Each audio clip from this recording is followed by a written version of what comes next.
அனைவருக்கும் வணக்கம். இன்றைய காணொளியில் நம்ம இலங்கை கடைசி, அதாவது 2009 நடந்த அந்த கடைசி நேர ஃபைனல் வார் பற்றின அந்த விஷயத்தில் இசைப்பிரியா அவங்கள பற்றி பார்க்க போகிறோம். அவங்க ஆரம்பத்தில் அவங்களுக்கு ஒரு ஹார்ட் டிசீஸ் இருந்ததாகவும், அதனால் அவங்க விடுதலை புலிகள் அமைப்பில் சேர முடியாத ஒரு சூழல் ஏற்பட்டு, அதுக்கப்புறம் அவங்க எல்டிடியினர் நடத்தின ஒளிவீச்சுன்னு சொல்லக்கூடிய அந்த ஒரு தமிழ் சேனல் ஒன்று, அதுக்கான ஒரு ஆங்கராகவும் சிங்கர், அப்புறம் நடிகை அப்படின்னு சொல்லி நிறைய பரிணாமத்தில் அவங்க வேறு லெவலில் சப்போர்ட் பண்ணிகிட்டு இருந்தாங்க எல்டிடியினருக்கு. அவங்களோட முடிவுன்றது எல்லோரும் நம்ம எதிர்பாராத ஒன்று. எல்லோரும் நம்ம நினச்சிட்டு இருந்தப்போ முள்ளிவாய்க்காலில் நடந்த கொத்து கொத்தா மக்கள் கொலை செய்யப்பட்டது, அதுக்கப்புறம் ஃபைனல் டேயில் நிறைய ஆண்கள், பெண்கள், குழந்தைகள்னு எல்லாரையுமே கொன்று குவிச்சிருந்தாங்க இலங்கை இராணுவத்தினர். அந்த கொலை அந்த சம்பவத்தில் ஷெல் பாம்பிங்கில் இறந்திருக்கலாம் அப்படின்ற ஒரு சந்தேகம் இருந்தது. ஆனால் அதுக்கப்புறம் தான் அக்டோபர் மாதம், அதாவது 2009, ஆல்மோஸ்ட் ஒரு மே மாதத்துக்கு பிறகு ஒரு 5-6 மாதங்கள் கழித்து, அதுக்கப்புறம் தான் சேனல் 4, யூகேயில் இருக்கக்கூடிய சேனல் 4 நியூஸ் அவங்க சில முக்கியமான வீடியோ ஃபுட்டேஜஸ்லாம் லீக் பண்ணியிருந்தாங்க. அந்த வீடியோஸ் பார்க்கும்போது தான் எல்லாருக்கும் ஒரு பெரிய ஒரு ஷாக்கிங்கான ஒரு இன்ஃபர்மேஷன் கிடச்சிது. ஈவன் அந்த இசைப்பிரியா அவர்களோட ஃபேமிலி கூட தெரியாது. அவங்க ஏதோ கடைசி நேரம் அந்த இதில் போர் இதில் அவங்க இறந்து போனதாக தான் அவங்க நினச்சிட்டு இருந்தாங்க. ஏதோ ஒரு சுட்டு கொல்லப்பட்டாங்களோ, இல்லை இந்த மாதிரி இந்த பாம்பு போடும்போது இறந்துட்டாங்கன்னு சந்தேகப்பட்டாங்க. ஆனால் அவங்களுக்கே அவங்க கற்பழித்து கொலை செய்யப்பட்டதும், தொடர்ந்து அவங்களுக்கு எந்த மாதிரியான துன்புறுத்தல் செய்யப்பட்டாங்க அப்படின்றதும் அவங்களுக்கு தெரிய வந்தப்போ நொறுங்கி போனாங்க. ஏன்னா அவங்களே மாதிரி நிறைய தமிழர்களும் சரி, இலங்கை, அப்புறம் லண்டன், ஃப்ரான்ஸ், கனடா அப்படின்னு ஆஸ்திரேலியான்னு உள்பட நிறைய இடங்களில் வாழக்கூடிய மக்கள் நிறைய பேரும் நொறுங்கி போனாங்க. ஏன்னா அவங்களோட அந்த வீடியோஸ் எத்தனை பேர் பார்த்தீங்கன்னு தெரில. ஆனால் இசைப்பிரியாவோட ஆடியோ, அவங்களோட ஸ்பீச் ரொம்ப தெளிவாக சில விஷயங்களை ரொம்ப கிளியராக எக்ஸ்பிளைன் பண்ணுற மாதிரியான விஷயங்களாக இருக்கும். இன்னொன்று, அதாவது இந்த நமக்கு இங்கே மகாகவி பாரதியார் பாடுவார்ல அந்த பாடல்கள், அது மாதிரி அவங்களும் அவங்க லோக்கலில் இருக்கக்கூடிய அந்த விடுதலை வேட்கைக்கான அந்த பாடல்களாக நிறைய பாடல்களை பாடிட்டு இருந்தாங்க. ஸோ அதனால் அவங்களோட இழப்பு நிறைய பேருக்கு ஒரு பெரிய ஷாக்கிங்கான இன்ஃபர்மேஷனாக இருந்தது. அவங்க 1982 பிறந்தாங்க. நெடுந்தீவுன்ற ஒரு இடம். அந்த நெடுந்தீவில் பிறந்து வளர்ந்து, அப்புறம் அங்கே பக்கத்துலேயே அவங்களோட ஒரிஜினல் பேர் ஷோபான்னு சொல்கிறாங்க. ஸோ ஷோபனா தர்மராஜான்னு சொல்லி அவங்க அங்கே நெடுந்தீவில் பிறந்துட்டு அங்கேயே ஸ்கூலிங் படிக்கிறாங்க. மெமோரியல் ஸ்கூல்னு ஒரு ஸ்கூலில் படிக்கிறாங்க. ஸ்கூலிங் படிச்சுட்டு இருக்கும்போதே இடையில அவங்களோட ஃபேமிலி எல்லாம் அங்கே நிறைய அதாவது டார்கெட் பண்ணாங்க. இலங்கை இராணுவத்தினர் அங்கே இருக்கக்கூடிய மக்கள் எல்லாரையும் முழுமையாக அட்டாக் பண்ண ஆரம்பித்து ஒரு 1983 தான் பார்த்திங்கன்னா போக்ராம்ன்ற ஒரு பெரிய ஒரு விஷயம் நடந்தது. போக்ராம்ன்றது நான் ஏற்கனவே மற்றொரு காணொலியில் சொல்லியிருக்கேன்.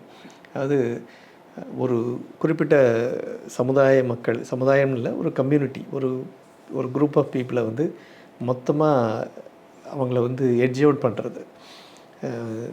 எப்படி ஹிட்லர் ஜூஸ் அப்படின்னு இருக்கக்கூடிய ஜூயிஷ் மக்களை மொத்தமாக எல்லாரையும் கொலை பண்ணி ஒருத்தருமே இருக்கக்கூடாதுன்னு நினச்சாரோ, அது மாதிரி இலங்கை ஈழத்தமிழர்கள் யாரும் இருக்கக்கூடாது அப்படின்னு சொல்லி மொத்தமாக ஒரு முனைப்போட ஒரு சில விஷயங்கள் செய்யப்பட்டது. அதில் 1983 நடந்த அந்த பிளாக் ஜூலைன்னு சொல்லக்கூடிய அந்த விஷயத்தில் தொடர்ந்து அங்கே இருந்த குட்டிமணி உள்பட நிறைய பேர் எல்லோரும் சிறைக்குள்ளே இருந்தவங்கள்லாம் கொல்லப்பட்டாங்க. வெளியில் இருந்தவங்கள்லாம் துரத்தப்பட்டாங்க. வீடுகள் அடித்து நொறுக்கப்பட்டு வீடுகள் இழந்து கிட்டத்தட்ட ஒரு 1,00,000 வரைக்கும் மக்கள் அங்கே இலங்கையிலேருந்து புலம்பெயர்ந்து வேறு மாநிலங்களுக்கு, வேறு கண்ட்ரீஸுக்கு புலம்பெயர ஆரம்பித்தாங்க. அப்படி புலம்பெயர்ந்து வர ஆரம்பிக்கும் போது தான் நிறைய பேர் தமிழகத்தில் செட்டில் ஆனாங்க. இன்னும் ஒரு சிலர் லண்டன், ஃப்ரான்ஸ், கனடா அப்படி போனாங்க. ஆஸ்திரேலியா போனாங்க. இந்த மாதிரி நிறைய அவங்களுக்கு வாழ்விடம் தேடி அவங்களோட சொந்த ஊர், சொந்த நிலம், அவங்க அது வரைக்கும் சேர்த்து வச்ச சொத்துக்கள் எல்லாத்தையுமே விட்டுட்டு அப்படியே விட்டுட்டு புலம்பெயர்ந்து போனாங்க. ஸோ இந்த காலகட்டத்துக்கு பிறகு இவங்களும் என்ன பண்ணுறாங்கன்னா, இவங்க இதே மாதிரி ஒரு சிலர் அங்கேயே தங்கியிருந்தாங்க.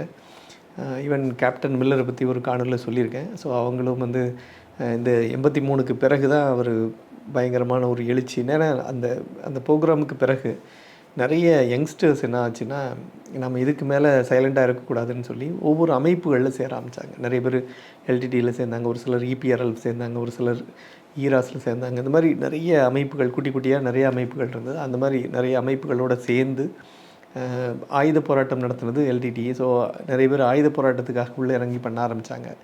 ஒரு சிலர் அரசியல் போராட்டங்கள் அப்படின்னு சொல்லி ஒவ்வொரு காலகட்டத்திலையும் ஒவ்வொரு விதமான ஒரு முயற்சிகள் ஈடுபடுத்தப்பட்டாங்க. அதில் ஒரு சிலர் வந்து அவங்க ஐடியலாக இல்லாமல் ஏதாவது ஒரு விஷயத்தில் நம்மளும் சப்போர்ட் பண்ணோம், நம்ம இப்படி சைலண்ட்டாக இருக்கக்கூடாது அப்படின்னு முடிவு பண்ணி நிறைய பேர் போக ஆரம்பித்தாங்க. ஸோ அதேமாதிரி இவங்க இசைப்பிரியாவோட ஃபேமிலியும் என்ன பண்ணாங்கன்னா, அந்த டைமில் வந்து அங்கேருந்து வன்னிக்கு ஷிஃப்ட் ஆகிறாங்க, மைக்ரேட் ஆகிறாங்க. அங்கே அவங்களுக்கு வந்து இருக்க முடியல அப்படின்றதுனால அங்கேருந்து ஷிஃப்ட் ஆகி போகிறாங்க. வன்னியில் போய் அவங்களோட மீண்டும் அவங்களோட கல்வியை தொடர்கிறாங்க, ஸ்கூலிங் படிக்கிறாங்க. அப்புறம் ஸ்கூலிங் படித்து முடிச்சுட்டு அந்த டைம்லேயே அவங்க கல்லூரி போகிறாங்க. கல்லூரி முழுமையாக முடிக்க முடியல. பட் இருந்தாலும் அந்த டைம்லேயே அவங்களுக்கு ரொம்ப ஈடுபாடு. இந்த மாதிரி நிறைய அவங்களுக்கு பார்க்குறதெல்லாம் வந்து அநியாயங்கள்லாம் கண்ணுக்கு தெரியுது. அந்த அநியாயத்தை தட்டி கேட்கணும்னு நினைக்கிறாங்க. தட்டி கேட்குறதுக்கு அவங்க இண்டிவிஜுவலாக எதுவும் பண்ண முடியாது. அப்படிங்கிறதுனால அவங்க இசைப்பிரியா என்ன பிளான் பண்ணுறாங்கன்னா, நம்ம ஏதாவது ஒரு அமைப்பில் சேரணும் அப்படின்னு முடிவு பண்ணுறாங்க. அமைப்பில் சேரணும் அப்படின்னு சொல்லி எல்டிடியினரில் சேர்கிறதுக்காக போய் அவங்களும் ஒரு பார்ட்டாக போய் சேர ட்ரை பண்ணுறாங்க. அப்போ அவங்க ஸ்க்ரூட்னைஸ் பண்ணி பார்த்துட்டு அவங்களுக்கு ஹார்ட் டிசீஸ் இருக்குது அப்படின்றத கண்டுபிடிச்சதுனால அவங்க என்ன சொல்லிட்டாங்கன்னா, அவங்கள இந்த மாதிரி மெயின் ஸ்ட்ரீமில் சேர்க்க முடியாது. அப்படி சேர்த்தா எங்களுக்கு வந்து உங்களால் வந்து நீங்கள் அவங்கள்ட்ட பிடிபட்டுருவீங்க சிங்கள இராணுவத்திட்ட, அப்புறம் தேவையில்லாத பிரச்சனைகள் அப்படின்னு சொல்லி நிறைய விஷயங்களை அவங்க ஷேர் பண்ணோன்னே, அந்த காரணத்துக்காக இசைப்பிரியா என்ன முடிவு எடுக்கிறாங்கன்னா, நம்ம வந்து ஏதாவது ஒரு வகையில் சப்போர்ட் பண்ணணும். நமக்கு தெரிஞ்சது நம்ம இந்த ஒரு ஆர்ஜே ஒர்க்கை பண்ணலாம், ரேடியோ ஜாக்கி மாதிரி பண்ணலாம் அப்படின்னு சில ஆங்கர் விஷயங்கள் பண்ணுறாங்க. அப்புறம் வீடியோ ஜாக்கியா மாதிரி சில அவங்க நடத்தக்கூடிய ஒளிவீச்சுன்னு சொல்லக்கூடிய ஒரு டெலிவிஷன் சேனலில் அவங்க வந்து ஆங்கராக ஒர்க் பண்ணுறாங்க. அப்புறம் அவங்களோட திறமைகள் அப்படியே ஒவ்வொன்றா வளர்த்துக்கிட்டு தான் சில பாடல்கள், அப்புறம் சில முக்கியமான ஸ்கிட்டுன்னு சொல்லக்கூடிய சில ப்ரோக்ராம், அப்புறம் சின்ன சின்ன ஒரு அந்த சோலோ நாடகங்கள், அந்த மாதிரி சின்ன சின்ன விஷயங்கள்லாம் பண்ணி அந்த சில சமூக விழிப்புணர்வை ஏற்படுத்துகிற மாதிரியான சில சின்ன சின்ன ஒரு ஒரு 2 நிமிஷம் 5 நிமிஷம் ஒரு சின்ன சின்ன இப்போ நமக்கு வந்து இந்தியன் இண்டிபெண்டன்ஸ் அப்போ பார்த்திங்கன்னா நிறைய பேர் வந்து இந்த காவியத்திலன் படத்தில் கூட காட்டியிருப்பாங்க. அவங்க வந்து விடுதலை போராட்டத்துக்காக ஒரு சின்ன சின்ன ப்ரோக்ராம்ஸ் மாதிரி நடத்துவாங்க. மக்களுக்கு விழிப்புணர்வு ஏற்படுத்துறதுக்கும் மக்களுக்கு வந்து எழுச்சியை ஏற்படுத்துறதுக்கும் நடத்தக்கூடிய சின்ன சின்ன விஷயங்கள், அது மாதிரி ஒரு சில விஷயங்களில் இவங்களும் தன்னை ஈடுபடுத்திக்கிறாங்க. அது மூலமாக ஏதோ ஒரு வகையில் நம்ம வந்து மக்களுக்கு ஒரு ஒரு பிவேட்டாக இருந்து அவங்களுக்கு நம்ம ஒரு என்கரேஜாக இருக்கணும் அப்படின்னு நினச்சி பண்ண ஆரம்பிக்கிறாங்க. இதுவே வந்து இப்போ நீங்கள் வந்து பார்த்திங்கன்னா, இந்த டிவியில் வெளியில் வர வர இவங்களோட முகம் எல்லாருக்கும் பரிச்சயமாகுது. பரிச்சயமான பிறகு மக்களோட பிம்பமாக மாறுறாங்க. அதாவது இசைப்பிரியா வந்து அவங்க கேட்கக்கூடிய கேள்விகளாக இருக்கட்டும், அவங்க சொல்லக்கூடிய பதில்களாக இருக்கட்டும், எல்லாமே வந்து இந்த கேள்விகள் எல்லாமே மக்களோட கேள்விகளாக அவங்க பிரதிபலிக்கிறாங்க, எதிரொலித்து அந்த மாதிரி கேட்க ஆரம்பித்தாங்க. இது வந்து இலங்கை இராணுவத்தினருக்கும் இலங்கையில் அப்போது இருந்த அரசியல் தலைவர்களுக்கும் எல்லாருக்குமே ஒரு எரிச்சலை கொடுக்குது. ஏன்னா ஒரு சின்ன பொண்ணு இந்த மாதிரிலாம் கேள்வி கேட்குறாங்க, எல்லாம் இது பண்ணி அதை நிறைய பேர் நம்புகிறாங்க அப்படின்னு சொல்லி. ஏன்னா இப்போ நீங்கள் வந்து அவங்க ஒரு விஷயம் பப்ளிக் டெலிகாஸ்ட் ஆகுது அப்படின்னா அதை பேஸ் பண்ணி கொலம்போலையோ இல்லை அதிபர் மாளிகையிலையோ வேறு இடத்துலையோ வந்து இது தொடர்பான சில கேள்விகளும் கேட்கப்படுது. அப்படி கேட்கும்போது அவங்க சொல்கிறத நம்பி நீங்கள் எப்படி கேட்குறீங்கன்ற மாதிரியான சில கேள்விகள், அதுக்கு பதில்கள்லாம் வர ஆரம்பிச்சிது. அந்த ஒளிவீச்சு அந்த சேனலை மொத்தமாக முடக்கணும், அதில் ஆக்டிவாக இருக்கக்கூடிய இசைப்பிரியாவை டார்கெட் பண்ணுங்கன்ற மாதிரியான சில விஷயங்கள்லாம் நடந்தது. இதே மாதிரி அந்த டைமில் பார்த்திங்கன்னா, இதில் இவங்களோட பீக் அப்படின்றது வந்து இப்போ அதுக்குள்ளே போன பிறகு எல்டிடியில் ஜாயின் பண்ண பிறகு இசைப்பிரியா அவர்களுக்கு அங்கே ஒரு எல்டிடி நபரோட அங்கே மெம்பராக இருக்கக்கூடிய ஒருத்தரோட காதல் ஏற்பட்டு அவங்களுக்கு கல்யாணமும் நடந்தது. 2007 கல்யாணம் பண்ணிக்கிட்டாங்க. கல்யாணம் பண்ணி அவங்களுக்கு ஒரு குழந்தையும் பிறந்தது. அந்த பெண் குழந்தை அப்புறம் சப்சிக்வெண்ட்டாக 2009 நடந்த ஒரு பாம் ஷெல் போடும்போது அதில் அந்த குழந்தை இறந்து போகிறாங்க. அவங்க கணவரும் அந்த இந்த போரில் வந்து ஒரு பார்ட்டில் அவங்களும் இறந்து போகிறாங்க. கடைசி இசைப்பிரியா தனித்து விடப்படுறாங்க. இருந்தாலும் அவங்க ஃபேமிலியோட ரொம்ப அட்டாச்சாக இல்லை. ஏன்னா ஒவ்வொரு எல்டிடியினருக்குமே பார்த்திங்கன்னா ஒவ்வொரு ஐடென்டிட்டி இருக்கும். இப்போ நீங்கள் நார்மலாக வந்து இப்போ இவங்களோட ஒரிஜினல் பேர் ஷோபனா. ஆனால் அங்கே போன பிறகு இவங்களோட இசைனாலையும் இவங்களோட அந்த பரிச்சயமான குரல், பரிச்சயமான அவங்களோட அந்த ஆங்கரிங் இது டெக்னிக் மூலமாக மக்களை ஈர்த்ததுனால அவங்களுக்கு இசைப்பிரியான்ற பேர் கொடுக்கப்பட்டது. இது மாதிரி ஒவ்வொருத்தருக்கும் ஒவ்வொரு எல்டிடியினருக்கும் பார்த்திங்கன்னா ஒரு கோட்வேர்டு அந்த மாதிரி கொடுத்து வச்சுருப்பாங்க. ஏன்னா அவங்களோட ஃபேமிலி மெம்பர்ஸ் ஐடென்டிட்டி வெளியில் ரிவீல் பண்ணக்கூடாது அப்படின்றதும், அவங்களுக்கு வெளியில் தெரிஞ்சதுன்னா அவங்களுக்கு ஏதாவது பிரச்சனைகள் வரும். அவங்கள வந்து டார்கெட் பண்ணுவாங்க. அவங்கள பிடிச்சி வச்சுக்கிட்டு இராணுவத்தினரே அவங்கள கரெக்டாக பிடிச்சி தூக்கிட்டு அவங்க மூலமாக இவங்கள டார்கெட் பண்ண வாய்ப்பு இருக்குது. அப்படிங்கிறதுனால அவங்களோட ஐடென்டிட்டியை மறைச்சி பண்ணுவாங்க எல்லாருக்கும். அதாவது உமாசங்கர் உள்பட நான் அதையும் சொல்லியிருக்கேன் வேறு காணொலியில். இது மாதிரி ஒவ்வொரு அந்த போராளிகளுக்கும் ஒவ்வொருத்தருக்குமே வேறு வேறு நேம்ஸ் உண்டு. எல்டிடியினர் ஆல்மோஸ்ட் வந்து பார்த்திங்கன்னா ஒரு கட்டத்துக்கு மேலே வந்து அவங்களுக்குன்னு தனியாக போலீஸ், அவங்களுக்குன்னு தனியாக ஆர்ம்டு ஃபோர்ஸஸ், அப்புறம் தனியாக டெலிவிஷன் சேனல் எல்லாமே, அதாவது எப்படி ஒரு கவர்மெண்ட் ரன் ஆகுதோ அதே மாதிரியான ஒரு ஈக்குவல் கவர்மெண்ட், ஒரு பேரா கவர்மெண்ட், குவாசி கவர்மெண்ட் மாதிரி ஒரு விஷயத்தையே ரன் பண்ணிக்கிட்டு இருந்தாங்க. இதெல்லாம் தான் அவங்களுக்கு பயங்கரமாக ஒரு ஷாக்கிங்கான சில விஷயங்களை உண்டு பண்ணிச்சு. எப்படி இவங்களால் வந்து எல்லாமே சக்ஸஸ்ஃபுல்லாக பண்ண முடியுது அப்படின்ற விஷயத்தெல்லாம் வந்து நிறைய இலங்கை இராணுவத்தினருக்கு இது பண்ண வச்சுக்குது. இதில் வந்து குறிப்பாக மஹிந்த ராஜபக்ஷ அவர்கள் அங்கே ஆட்சிக்கு அவர் அதிபராக வந்த பிறகு அதுக்கப்புறம் தான் இதோட தன்மை வந்து வேறு லெவலுக்கு திரும்பிச்சு. ஈவன் வந்து அந்த யூகேவோட சேனல் 4 நியூஸ் அந்த சேனல் வந்து தொடர்ந்து அங்கே ஆக்டிவாக இருந்தாங்க. ஆல்மோஸ்ட் அக்டோபர் 2008க்கு பிறகு அக்டோபர் 2008ங்கிறது அந்த காலகட்டத்தில் தான் இந்த யூகே சேனல் 4 உள்பட இந்த வெளி நாடுகள்லேருந்து வந்து தங்கியிருக்கக்கூடிய நிறைய நிருபர்கள், பத்திரிகை, கேமராமேன் எல்லாரையுமே வந்து இலங்கை அரசு வந்து வெளியில் போக சொல்லிட்டாங்க அக்டோபர் 2008க்கு பிறகு. ஸோ அப்போ இருந்து ஈவன் அதில் அந்த டைமில் வந்து இருந்த திரு பெஞ்சமின் அவர்கள், அவரும் வந்து இந்த ஒரு சேனலில் ஒர்க் பண்ணிகிட்டு இருந்தவர். அவரும் ஒரு பேட்டியில் கூட சொல்லும்போது அதுக்கப்புறம் நடந்த அந்த ஒரு 138 நாட்கள் வந்து ஒரு போர் அப்படின்றது வந்து பயங்கரமான ஒரு விஷயமாக நடந்தது.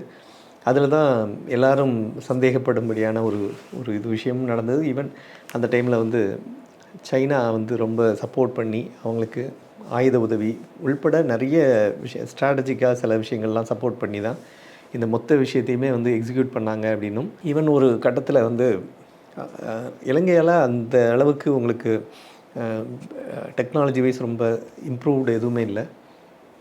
ஸோ ஒரு தகவல் வந்து பார்த்திங்கன்னா சைனா வந்து ரொம்ப சீக்ரெட்டாக அவங்களுக்கு இருந்த அந்த சேட்டலைட் மூலமாக இவங்களோட மூமெண்ட்ஸ், அதாவது எல்டிடிஎன்னர் கொத்தாக எந்த பக்கம்லாம் மூவ் ஆகுறாங்க, ஒரு ஆர்ம்டு டீம் வந்து எங்கெல்லாம் வந்து அவங்களோட பங்கர் இருக்குது அப்படின்ற விஷயங்கள் எல்லாத்தையுமே எக்ஸ்போஸ் பண்ணி இது எல்லாத்தையுமே வந்து இலங்கை அரசுக்கும் இலங்கை இராணுவத்துக்கு அப்போ கொடுக்கப்பட்டது. இராணுவத்தினர் அதுக்கப்புறம் தொடர்ந்து வந்து அந்த 53வது டிவிஷன்னு சொல்லக்கூடிய ஒரு டீம் தான் கடைசி நேர அந்த ஆப்ரேஷனில் போய் இறங்கி பண்ணாங்க.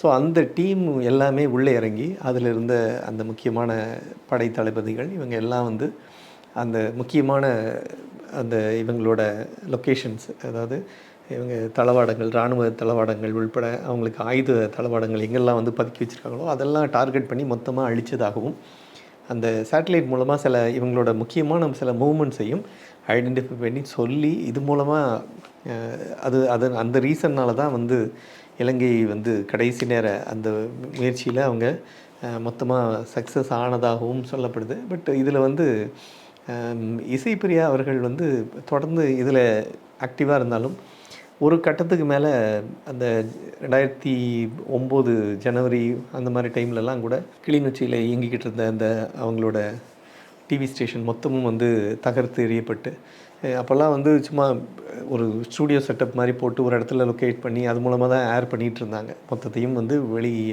அதை வந்து பப்ளிஷ் பண்ணிகிட்டு இருந்தாங்க, டெலிகாஸ்ட் பண்ணிகிட்டு இருந்தாங்க. இதை மொத்தமாக காலி பண்ண பிறகு அவங்களால வந்து ரொம்ப ஆக்டிவாக இயங்க முடியல. ஸோ ஒளிவீச்சு டிவியோட அந்த செயல்பாடு முழுமையாக தடைபட ஆரம்பிச்சிது.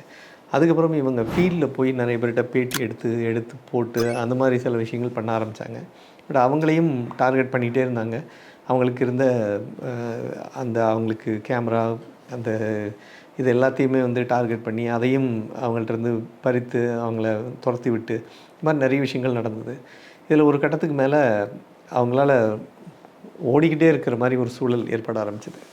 ஸோ அப்படி இருக்கும்போது தான் இந்த முள்ளிவாய்க்கால் படுகொலை அப்படின்றது எப்படி நம்ம அது 1919 ரவுலட் ஆக்ட், அதாவது அந்த டைமில் ஜாலியன் வாலாபாக் மசாக்கர் மாதிரி எப்படி ஒரே ஒரு இடத்துக்குள்ளே ஒரு பெரிய கூட்டத்துக்குள்ளே நுழைந்து மொத்தமாக இருந்த எல்லாரையுமே வந்து சுட்டு கொண்டாங்களோ, அது மாதிரி இங்கே முள்ளிவாய்க்கால் வழியாக தப்பித்து போன நிறைய பேர்.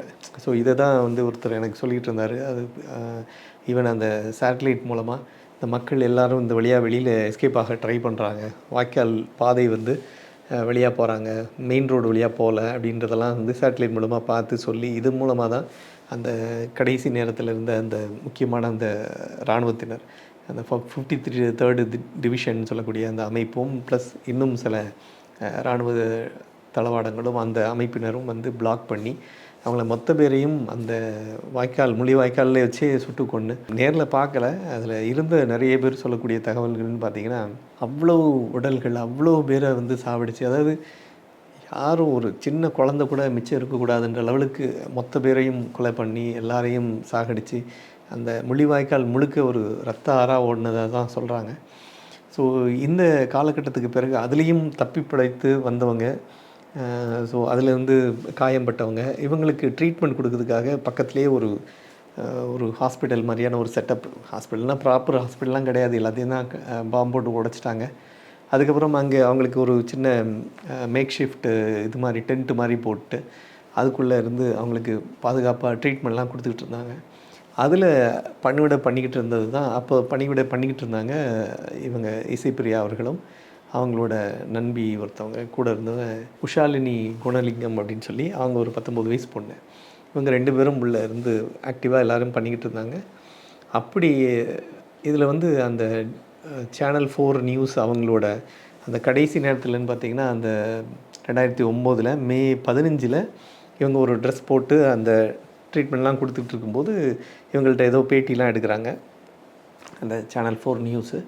அப்போது அவங்க என்ன உடை இருந்தாங்களோ அந்த உடையில் இருந்தாங்களோ அதே உடையில் தான் கடைசி நேரத்தில் இராணுவத்திட்ட பிடிபட்டு அவங்க அரைகுறையாக ஆடையோடு அங்கே அவங்கள வந்து அவங்க பின்புறமாக கைகள் கட்டப்பட்டு அவங்கள சுற்றிலும் இராணுவத்தில் நிற்கும்போது இந்த பொண்ணு கீழே தடுமாறி கீழே இருக்கிற மாதிரியான ஒரு ஃபோட்டோ லீக் ஆச்சு. இது அக்டோபர் 31 லீக் ஆச்சு.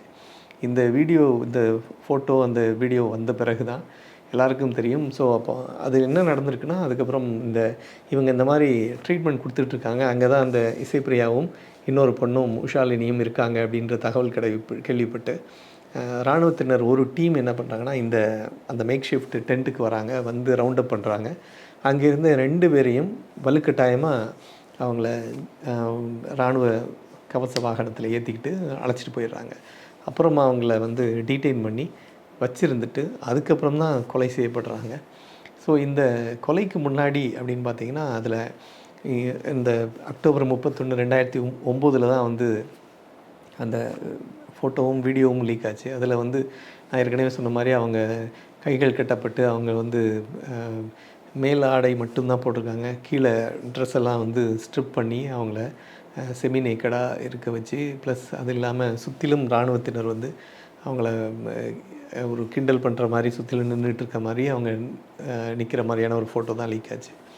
ஸோ இதே மாதிரி அதுக்கப்புறம் அந்த மொத்த பேரும் வந்து இறந்தவங்களோட சடலங்கள் மொத்தத்தையும் வந்து நவம்பர் 30 இதே சேனல் 4 நியூஸ் திரும்பியும் வீடியோவாக லீக் பண்ணிச்சு.